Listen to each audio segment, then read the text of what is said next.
नमस्कार, ताल ठोक के देख रहे हैं आप शाम के 5 बजे। मैं हूं आपके साथ रोहित सरदाना और आज का मुद्दा यह कि ऑगस्टा रिश्वत कांड में आरएसएस के मुखपत्र से दंगों की आग के आरोप क्यों निकल रहे। पांचजन्य अखबार में छपे संपादकीय में यह आशंका जताई गई है कि घूस कांड से ध्यान हटाने के लिए देश में दंगे भड़काए जा सकते हैं। सवाल यह है कि क्या आरएसएस आरोपों की राजनीति कर रहा है। पांचजन्य का संपादकीय कहता है तुम्हें सामने आना होगा सिन्योरा।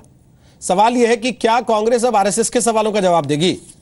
इस मुद्दे पर बहस करने के लिए हमारे साथ कांग्रेस बीजेपी के नेता होंगे, हमारे साथ वरिष्ठ पत्रकार होंगे और हमारे साथ आरएसएस से भी जवाब देने के लोग होंगे। लेकिन आपका परिचय कराएं उसके पहले यह रिपोर्ट देखिए।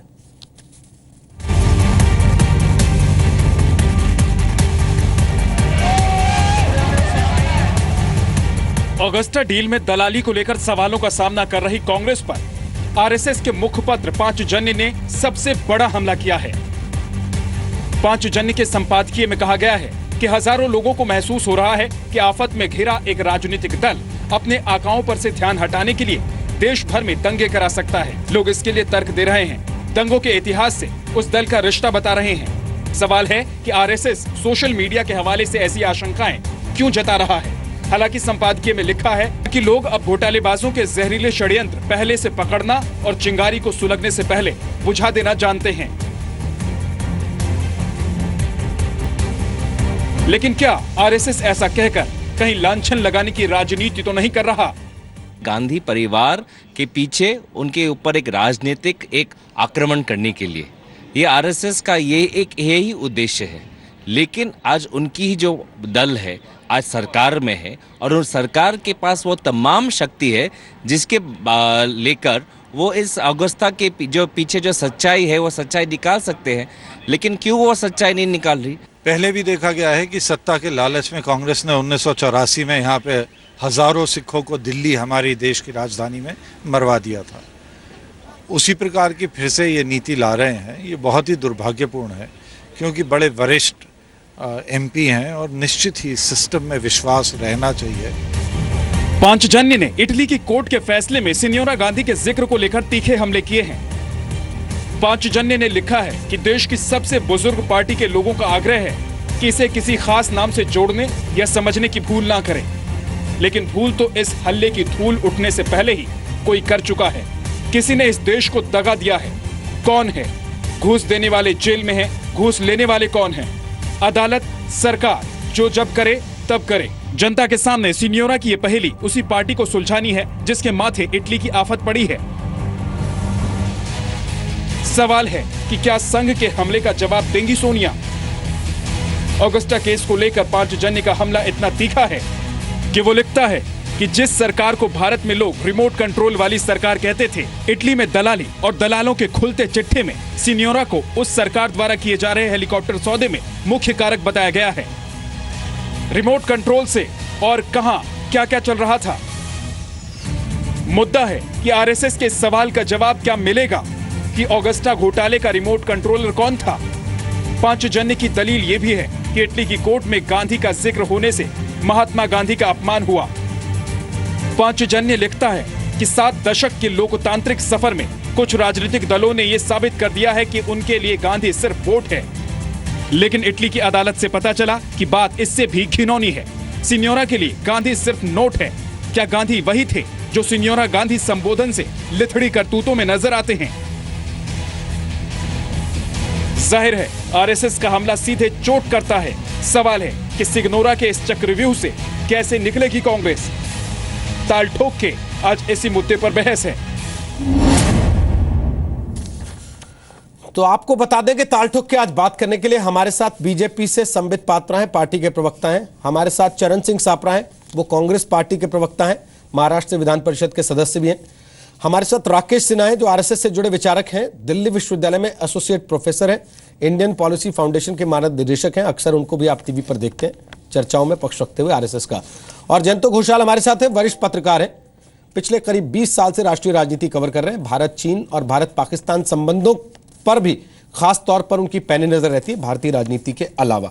स्वागत है आप चारों का। सबसे पहले राकेश सिन्हा, मैं आपसे एक चीज पूछना चाहता हूं, क्यों आरएसएस को इस लड़ाई में बीच में कूदना पड़ा जहां सरकार के हाथ में जांच है, विपक्ष और सरकार सीधे सीधे संसद में बात कर सकते हैं, वहां 5 जनने को ऐसा लेख लिखने की जरूरत क्यों पड़ी? देखिए रोहित जी, देश में भ्रष्टाचार के इस कांड का उजागर एक विदेश की भूमि के न्यायालय ने किया। हमें तो मालूम था भ्रष्टाचार हुआ, लेकिन उसका प्रमाणिक रूप से उजागर वहाँ के न्यायालय ने किया है। संजोग से वह विदेश की भूमि इस देश की सबसे पुरानी पार्टी की राष्ट्रीय अध्यक्षा की मातृभूमि भी है।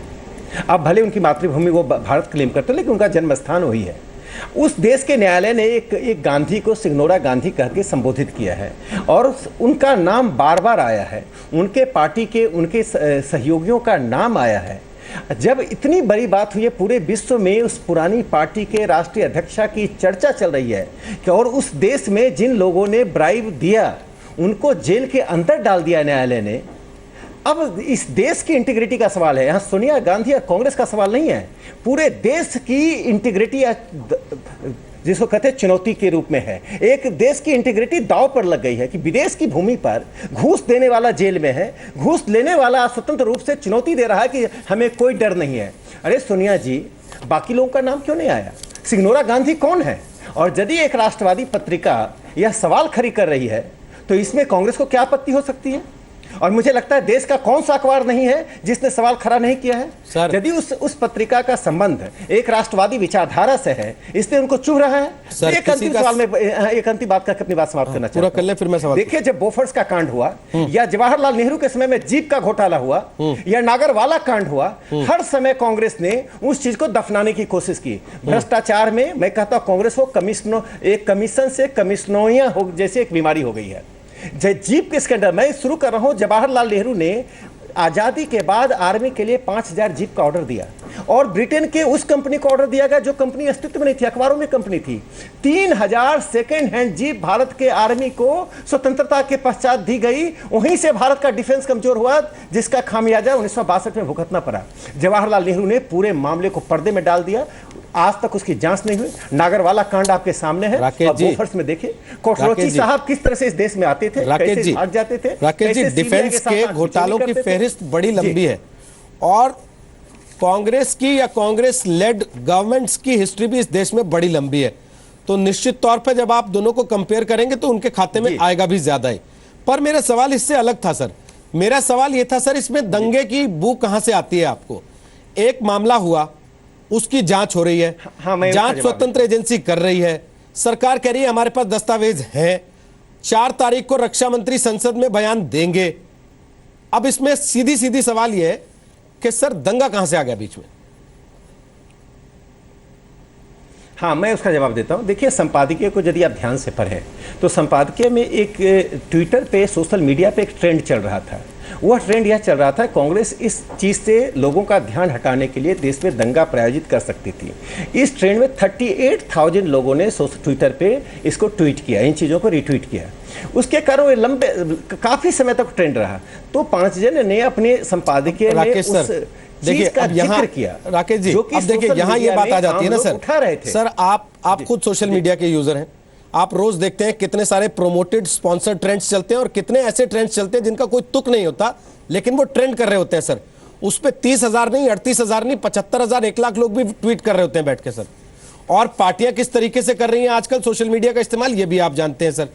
तो उस स्थिति में क्या आपको जायज लगता है कि एक पत्रिका जो अपने आप को जिम्मेदार राष्ट्रवादी पत्रिका बताती हो, वो ऐसे किसी ट्रेंड को आधार बना के एक लंबा पूरा लेख लिख मारे कि इस देश में दंगा होने वाला है क्योंकि ऑगस्टा वेस्टलैंड की जांच हो रही है? आप अपनी सरकार पर ही इतना भरोसा हट रहा है आपका अपनी सरकार से? नहीं, भरोसा नहीं हटा। देखिए, उस पत्रिका ने उस सोशल मीडिया पर जब बड़ी संख्या में लोगों ने इस बात की आशंका जाहिर की तो उस आशंका को देश के सामने रखने का काम किया। उस आशंका को आप खारिज कर सकते हैं, समर्थन कर सकते हैं, उस पर आपत्ति व्यक्त करते हैं। लोकतंत्र में हम सबको एक दूसरे को कंटेस्ट करने का पूरा अधिकार है। लेकिन जब एक सोशल मीडिया पर बड़ी संख्या में लोग ऐसी आशंका जारी कर रहे हैं, वो आशंका हम पर भी जारी किया जा सकता है, तो उस पर भी लोगों को लिखना चाहिए कि आज यदि ये आशंका जारी किया जाए कि राष्ट्रीय स्वयंसेवक संघ ऐसा कर सकता है, तो कांग्रेस उसका उल्लेख करती है कि सोशल मीडिया में ऐसे आशंका जारी की जा रही है। तो मुझे लगता है कि जो लोग सोशल मीडिया में लिखते हैं सब लोग प्रायोजित नहीं होते हैं, बड़ी संख्या में लोग स्वतंत्र रूप से अपने विचार को रखते हैं। कांग्रेस का इतिहास रहा है, जब जब उस पर आफत आती है तो वह देश को एक चक्रव्यूह में डालने का सर, काम मैं तो करती पूछ है। रहा हूं, पिछले और यह 5 मिनट काम से लगातार आपसे पूछ रहा 1948 हूं से जवाहरलाल नेहरू के समय से कब सोनिया गांधी तक देख रहे दंगे हैं। हुए देश में घोटाले की जांच के समय, कब ऐसा हुआ कि दंगा कर दिया जाए कि घोटाले की जांच दब जाए या उससे ध्यान हट जाए? आप मुझे 3 उदाहरण दे दीजिए पिछले 60 साल के, कि यहां पे दंगा घोटाले को दबाने के लिए हुआ। मैं पहला उदाहरण तो 1948 का ही दे रहा हूं कि महात्मा गांधी की हत्या के नाम पर राष्ट्रीय स्वयंसेवक संघ को प्रतिबंध लगा कर हजारों लोगों को जेल में डाल दिया गया। जवाहरलाल नेहरू देश के सामने जवाब दे सकते थे जब न्यायालय ने दो कमीशन ने संघ का जिक्र तक नहीं किया। इंदिरा गांधी ने 60 में कमीशन बनाया, किस चीज को ढकने के लिए उन्होंने किया था? जवाहरलाल नेहरू जवाब दे। जीप स्कैंडल में इतना बड़ा स्कैंडल था, रोहित जी कृष्ण मेनन हाई कमिश्नर थे, उनके नोट से जीप 3000 जीप सेना के लिए जीप था, सेकेंड हैंड जीप था, पार्ट पुर्जों को जोड़कर जीप पहुंचा दिया गया। कोई विश्वास नहीं कर सकता था कि आजादी के बाद पंडित जवाहरलाल नेहरू इतने बड़े भ्रष्टाचार के कांड पर पर्दा डाल देंगे। क्या उनका इंटरेस्ट था? क्यों देश का ध्यान डाइवर्ट किया? कहां आरएसएस का नाम आया, जिसको कांग्रेस 50 साल से 60 साल से कह रही कि आरएसएस ने गांधी की हत्या की? दूसरा उदाहरण दे रहा हूं, जब बोफर्स का स्कैंडल आया तो कांग्रेस ने देश भर में कौन सा तमाशा किया? सर, देश में स्थान स्थान पर अलग अलग तरह के वितंडनाबाद तैयार किया गया विपक्ष के खिलाफ। विश्वनाथ प्रताप सिंह के खिलाफ कांग्रेस ने किस प्रकार की साजिश नहीं की? राकेश जी, आप 1947 जिन लोगों ने बोफर्स के खिलाफ आवाज उठाई।